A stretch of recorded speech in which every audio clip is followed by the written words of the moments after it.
Right, so in this video, we're going to do a live lesson on the sum and difference formulas. So true or false, the sine of 90 is equal to the sine of 60 plus the sine of 30. Well, we could figure that out by evaluating the sine of 90. We know that's equal to 1 from our unit circle. And we know that the sine of 60 is equal to root 3 over 2 from also unit circle or from our memorized values. And the sine of 30 is equal to 1/2. Now, I don't know exactly what root 3 over 2 is as a decimal, but I know that root 3 over 2 plus 1/2 will not equal 1. So we know that the sine of A plus B is not equal to the sine of A plus the sine of B. Like the sine of 90, which is 30 plus 60, is not equal to the sine of 60 plus the sine of 30.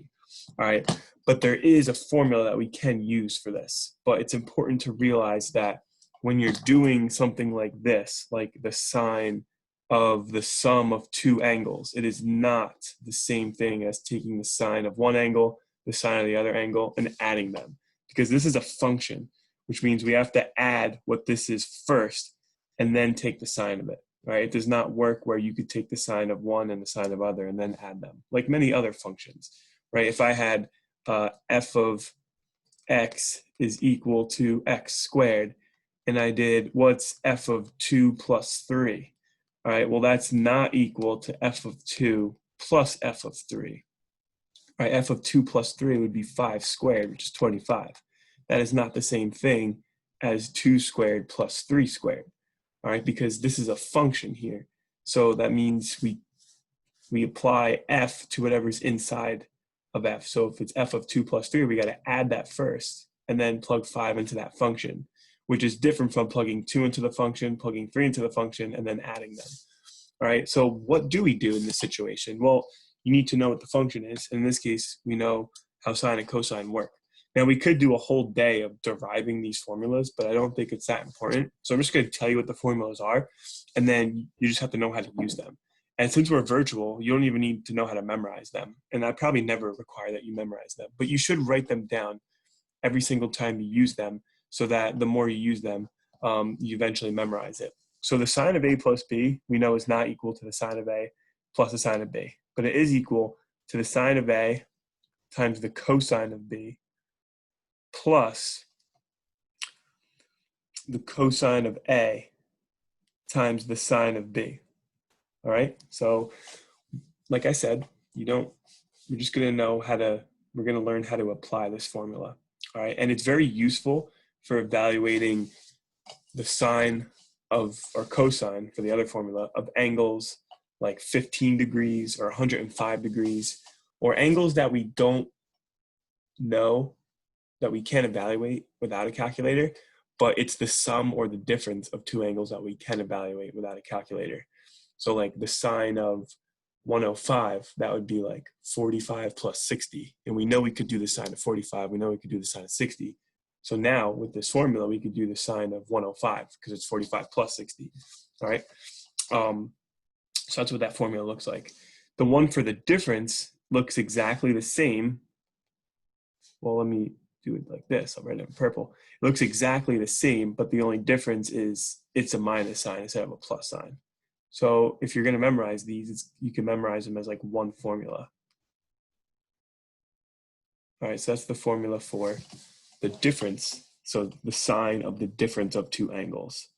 All right, and then for the cosine of A plus B, that's going to be the cosine of A times the cosine of B minus the sine of A times the sine of B. All right, so again, we're just going to learn how to use those formulas. And the cosine difference formula is very, very similar, except you're going to add the two expressions instead of subtract them. So this part in blue is the exact same, but this sign will become a plus sign.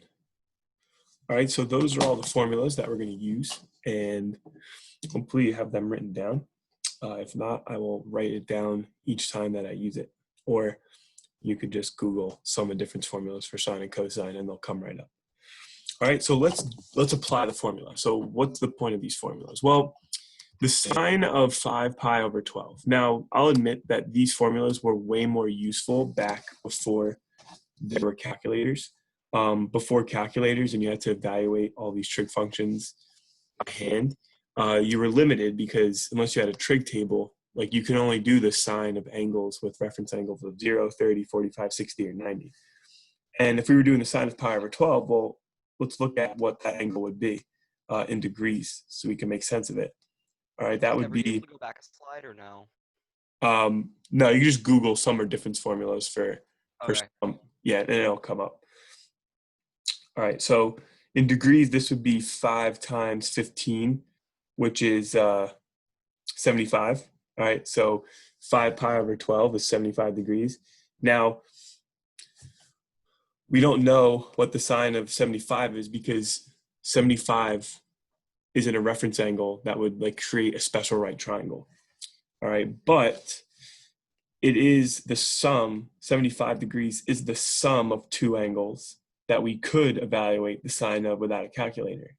All right, 30 plus 45. So we're going to use the sum formula for sine. All right, so that would be like the sine of A plus B is equal to the sine of A times the cosine of B plus the cosine of A times the sine of B. All right, and if we're doing the sine of 75, we're going to let A be 30 and B be 45. So it's really like the sine of 30 times the cosine of 45 plus the cosine of 30 times the sine of 45. All right, and then we get the answer is 1/2 times root 2 over 2, because that's what sine A is and what the cosine of B is, plus cosine of A, which would be root 3 over 2, times the sine of 45, which would be root 2 over 2. All right, and then we get, all right, so root 1/2 times root 2 over 2 is root 2 over 4. Root 3 over 2 times root 2 over 2 would be root 6 over 4. So we still have to add those together. And then we could write that as like one fraction because they're both over 4. And we get root 2 plus root 6 over 4.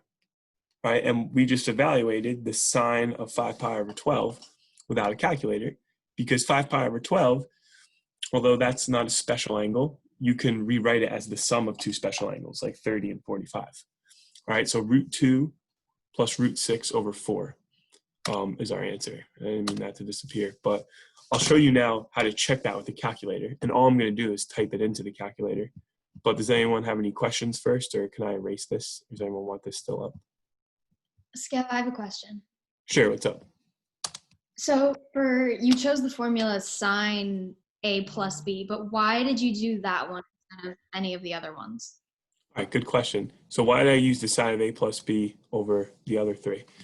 Well, you could have probably used the sine of A minus B. We could talk about that. But we definitely don't want to use the cosine of A plus B or the cosine of A minus B, because it's asking us to find the sine of 5 pi over 12. So that means we're going to look towards one of the sine ones. Now, to do like the sine of 5 pi over 12, all right, and to make it easier on the brain, I just converted it to degrees because, we're more familiar with that. Although some teachers would probably hate that, but I don't know. It's degrees. I'm not partial to degrees or radians. They're both ways to measure angles. All right, so let's think. I mean, we could have done something like the sine of 60 plus 15, but the thing is, like, the sine of 60 we could do without a calculator, but I don't know what the sine of 16 is. But there's other ways to get 75, like maybe 135 minus 60. All right, I think that subtracts. Yeah, that would be 75. So like we could have also done it a different way. We could have done the sine of 135 degrees minus 60 for two reasons. One, because they subtract to 75, like 135 and and 60 subtract the 75. So we know that these are equivalent, these two things. All right. And also 135 has a reference angle of 45, which means we could evaluate without a calculator. And 60 has a reference angle of 60, which means we can evaluate without a calculator. So we could have used either of these formulas as long as we came up with two angles that were friendly, meaning we could do them without a calculator, and also added or subtracted the 75. But we didn't want to use the cosine formula here because we're doing sine, not cosine. All right, and if you did the formula like this, you would come out to the same answer. It would come out to be like root 2 plus root 6 over 4. All right, you would just write it, you would use different values to get that, but it would be like the sine of 135 times the sine of 60, oh no, times the cosine of 60. Now we're doing minus the cosine of 135 times the sine of 60, and we would get the same answer. The sine of 135 is root 2 over 2 because it's still in quadrant 2, so it's positive. The cosine of 60 is root 3 is 1/2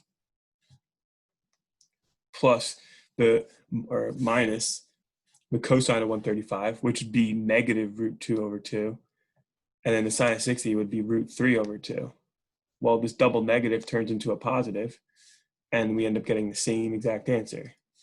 We get root 2 over 4 plus root 6 over 4, which we can write like this. So to answer your question, you have options. As long as, if we're doing sine, use one of the sine formulas. It doesn't matter which one, as long as the angles either add or subtract to this angle. All right, if it said cosine, we use cosine, and it could be either one. Make sense? Yes, that makes a lot more sense. Thank you. Cool. All right, nice. So, and then if you wanted to check this with a calculator, so I'll show you how to do it on TI-Nspire. You literally just type it in. Just make sure you're in either degrees or radians, depending on what you're plugging in. So 5 pi over 12, that's an angle in radians. So we want to make sure that the calculator is in radians. So once your calculator turns on, you go to the home screen and open up a new document and open up a calculator.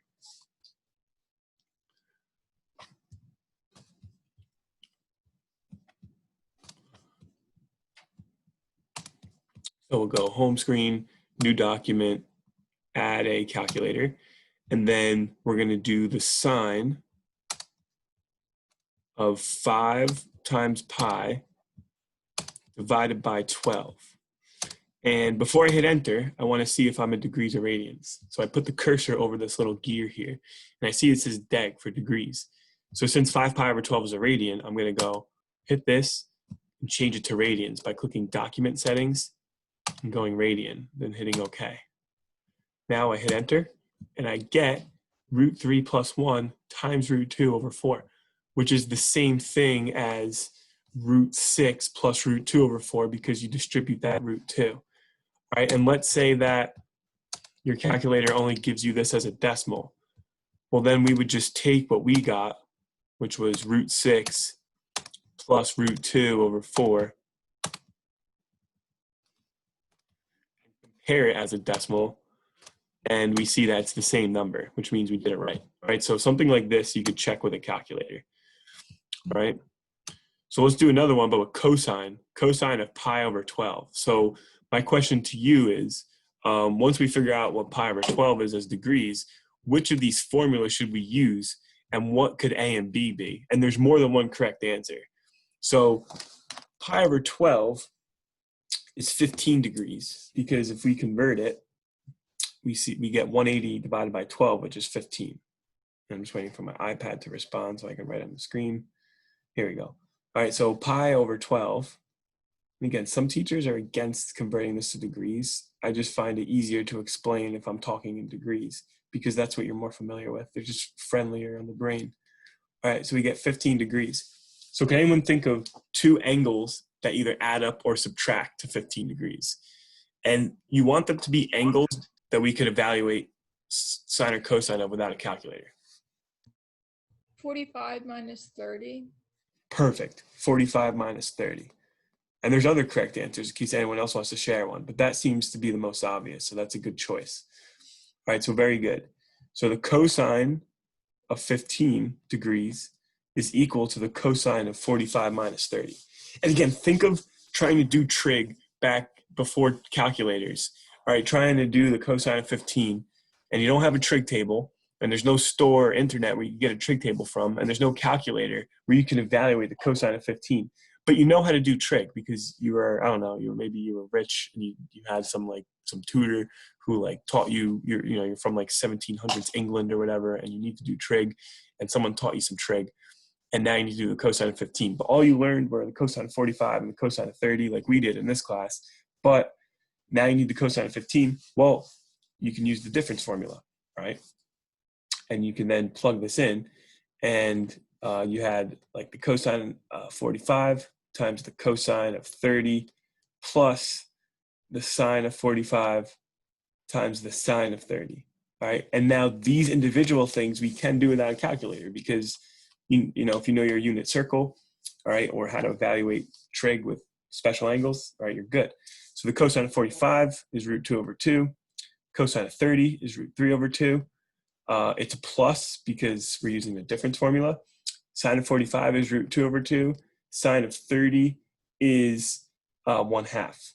So we end up getting root 6 over 4 plus root 2 over 4, which is root 6 plus root 2 over 4. All right, which was the same answer we got last time, and I'll explain why that happened. But that's how you do it. And you could check it with a calculator, just like I showed you in the previous example. I won't bore you again with that, but you could just type in the cosine of 15 and make sure your calculator is in degrees, or type in the cosine of pi over 12 and make sure your calculator is in radians, and you should get the same answer that you got here. Now, the reason why the cosine of pi over 12 was equal to the sine of 5 pi over 12 is something that's to do with we learned earlier in the year. So pi over 12 is 15 degrees, and 5 pi over 12 is 75 degrees. Does anyone remember why these two equal each other?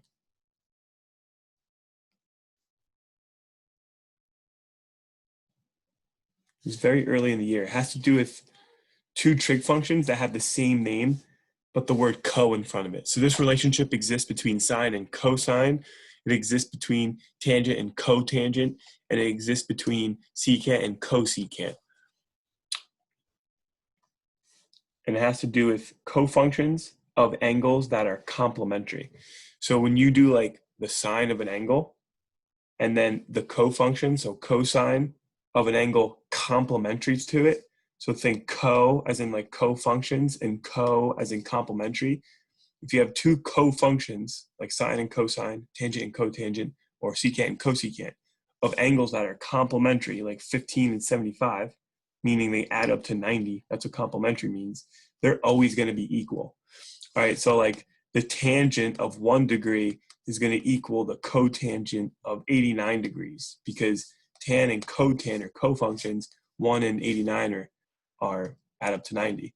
Or like the secant of 100 degrees is equal to the cosecant of negative 10 degrees because, again, they're co-functions and the angles are complementary. All right, so that's just something I wanted to review that came up.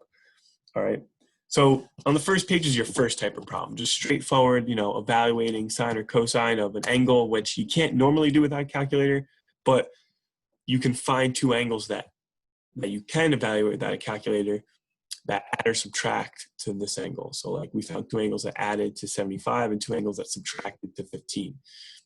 Now this next type of problem is you don't have to do that thinking of what angles add or subtract to a certain angle. We just have to draw a picture. So we don't know what A is and we don't know what B is, but we know what the sine of A is and we know what the cosine of B is. So we could draw a picture. So it says the sine of A, and A is in quadrant 3. So I'm going to draw A in quadrant 3, and I know that the sine of it is negative 4 over 5. So the opposite leg is negative 4, and the hypotenuse is 5, which means the adjacent leg is 3. All right, and then I'm also going to draw angle B based off the given information here. So it says angle B is in quadrant 4, all right, and it says the cosine of angle B is 5 over 13. which means that this leg here is going to be negative 12 because we're going down. And I should fix what I wrote up for angle A. This would be a negative 3 because, again, sine is equal to y over x, cosine is equal to y over r, cosine is equal to x over r, and x and y are like points. They're no longer lengths, so they can be positive or negative. So like this point would be negative 3 comma negative 4, and it'd be 5 units away from the origin. And this point would be positive 5 comma negative 12 because it's in quadrant 4 now. So x is positive, y is negative, but it's 13 units away from the origin. All right, so now we're going to use that to evaluate all of these. And once we do sine and cosine, the rest is easy because we just used the identities that we've learned. So the sine of a minus b is equal to the sine of a times the cosine of b minus the cosine of a times the sine of b. All right, so for the sine of a, I'm going to use angle A. And I know that the sine of A was given to me, and by the picture, I could tell it's negative 4 over 5. All right, and then the cosine of B, I'm going to look at that picture. So the cosine of B was also given to me. That's 5 over 13. All right, and then minus, and then the cosine of A. So now I'm going to use the picture in purple. All right, the cosine of A is negative 3 over 5. And then the sine of B, I'm going to look at the picture, and I see that's negative 12 over 13. Okay, so now I could evaluate that, and that's going to come out to be negative 4 times 5, which is negative 20, over 5 times 13, which is 65, and then minus negative 3 times negative 12, which is positive 36, over 65. Okay, so then that all is going to come out to be negative 20 minus 36, which is negative 56, over 65. All right, so A, based off our picture and our formula, is negative 56 over 65. All right, now to do the cosine of A minus B, we're just going to do the same thing, but use the different formula. So the cosine of A minus B is cosine A, cosine B, plus sine A, sine B. And I'm just going to recycle the same thing that I did here. Like I already know the cosine of A is negative 3/5. So I'm just going to plug that right in. I know the cosine of B is 5/13. So I'm going to plug that right in. I know the sine of A is negative 4/5. Plug it in. And I know the sine of B is negative 12/13. So that's going to be negative 15 over 65. I get that by multiplying negative 3 times 5, which is negative 15, and 5 times 13, which is 65. All right, and then plus, and then this double negative, which is negative 4 times negative 12, which is 48 positive over 65. All right, and then that all comes out to be 33 over 65 because we add negative 15 and 48, and we get 33 over 65.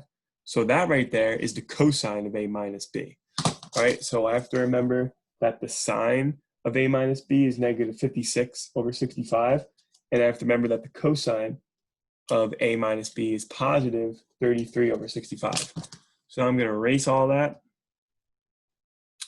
and rewrite this part. All right, so we just found out that this was negative 56 over 65, and we found out that this was 33 over 65. Okay, so now to do the cosecant of A minus B, well, it's the same angle, and they're reciprocals.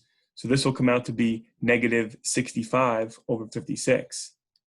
All right, same thing with cosine and secant. So if they ever ask you to do the secant of A minus B, just do the cosine of A minus B and then find the reciprocal, 65 over 33. All right, tangent, remember, is equal to sine over cosine. So if I divide, sine of A minus B over the cosine of A minus B, I get the tangent of A minus B. So when I divide these two, 65 would cancel out. So I get negative 56 over 33. And then when I divide these two, you know, that becomes negative 65 over 56 times the reciprocal of 65 over 33, which would be 33 over 65. Right, and now these cancel out, and I get negative 33 over 56, which I should have just known that because it's just the reciprocal of cotangent. So there's no need to memorize these 4 other sets of formulas. You can do the cosecant of a minus b by simply doing the sine of a minus b and then flipping it. Same thing with cosine and secant, same thing with tangent and cotangent. And there is a sum and difference formula for the tangent of a minus b, but I never really use it. I'll just end up doing the sine of a minus b and the cosine of a minus b and then dividing them. All right, so there's that formula. So there's how you do that. If you have questions, let me know, or you can save them to the end. It's up to you. All right, and then the last For thing. B, Yeah, sure. wouldn't you also wouldn't it be negative 56 over 65? Oh, never Yeah, mind. it should. Okay, cool. Yeah, for some reason I saw it wrong. Sorry. No, it's all good. Yeah, it's yeah. So if sine is negative, so actually it's a good point. I actually want to talk about that. If sine was negative, cosecant had to be negative. Cosine was positive, which meant secant had to be positive, and tangent was negative, which meant cotangent had to be negative. So it says that angle A is in quadrant 3 and angle B is in quadrant 4, but based off this information here, do we know which quadrant angle A minus B belongs to? Based off, sine and tan are negative, but cosine is positive.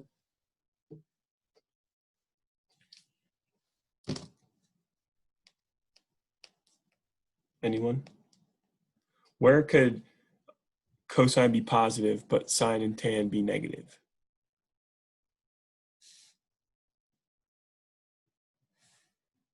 It's going to be this quadrant right here, quadrant 4. All right, because that's what the C means. Cosine is positive in quadrant 4, but the other two are going to be negative. All right, so you can actually also assume that A minus B is in quadrant 4, which you don't actually have to think about because your answers will naturally come out positive or negative from the formula. All right, and then the last type of thing that I'd like you to know how to do with these formulas is to be able to use a sum or difference formula to graph like a really complicated equation like this one. All right, so before today, you would see this equation and you'd be like, what the heck is that? We've never graphed that before.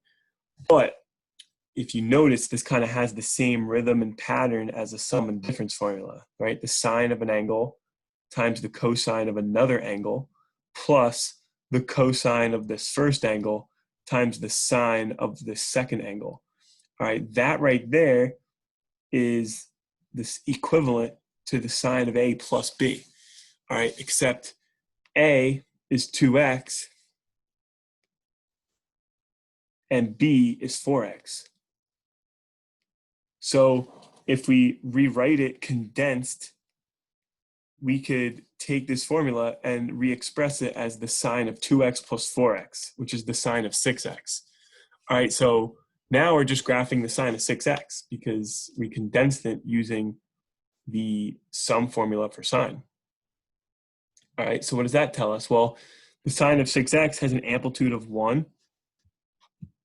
All right, so B is 6. The period would be 2 pi over 6, which would be pi over 3 because period is 2 pi over B. All right, that means that the increment would be 1/4 of that, so pi over 12. And the sinusoidal axis, or the midline, would be y equals 0 because there's no shift up or down. It's just like plus 0. So, we can now graph this because we know that it's equivalent to this. And we can use all that information. And we see, all right, the max is at 1, the min is at -1. The midline is at 0, so it's just the x-axis. The period is pi over 3, which means if we divide that into quarters, right, every increment is going to be pi over 12, so it's pi over 12. This is 2 pi over 12, which simplifies to pi over 6. This is 3 pi over 12, which simplifies to pi over 4. Now we got our axes set up, and now it's sine, so you start in the midline. It's not reflected, so you go up to the max, middle, min, and then back to the middle, all right? And that would be a graph. And think about what you just did. You just took this super complicated trig expression and you just graphed it without using a calculator. And it was all because you recognize that it had the same flow or the same pattern as the sum formula for sine. So then just rewrite it the other way, condense it now using the formula, and then it becomes something that you're familiar with graphing. All right, so I'm going to end this recording, and if you have any questions, let me know.